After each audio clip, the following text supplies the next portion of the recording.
తిరుమల తిరుపతి దేవస్థానంలో ఒకప్పుడు మీరు తిరుపతికి పోయారు, 1924 పోయారా లేదా అని మిమ్మల్ని అడుగుతున్నా.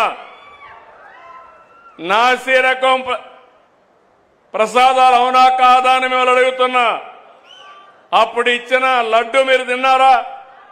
1924లో తెస్తే సువాసన వచ్చిందా?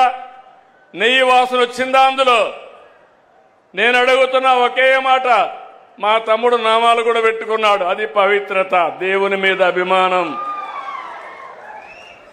చాలా మంది ఉన్నాం, ఒక నమ్మకం.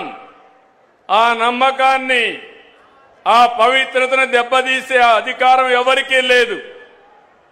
ఒక మసీదు కావచ్చు, ఒక చర్చ్ కావచ్చు, ఒక దేవాలయం కావచ్చు, ఆ పవిత్రత కాపాడే బాధ్యత తీసుకోవాలి.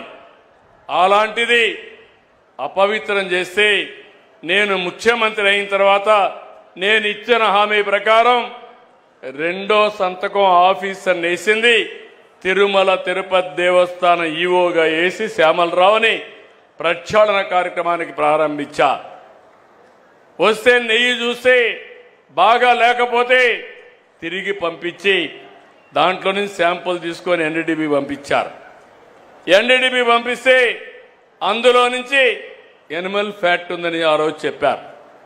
అది చెప్పిన తర్వాత నేను ఆలోచించి ఇది నేను చెప్పకపోతే నా మీద అప్రతిష్ట వస్తుంది, అపవాదు వస్తుందనే ఉద్దేశంతో నేను చెప్పాను.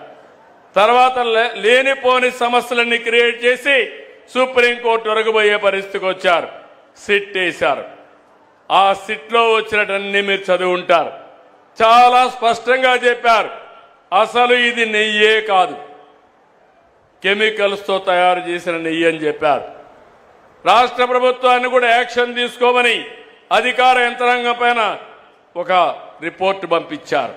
ఇవన్నీ వస్తే తప్పుని తప్పించుకోవడానికి, వాళ్ళు చేసిన తప్పును వేరే వాళ్ళపైన వేయడానికి ప్రయత్నం చేసే నీచులున్నారంటే ఏమనాలి నాకైతే అర్థం కావడంలా.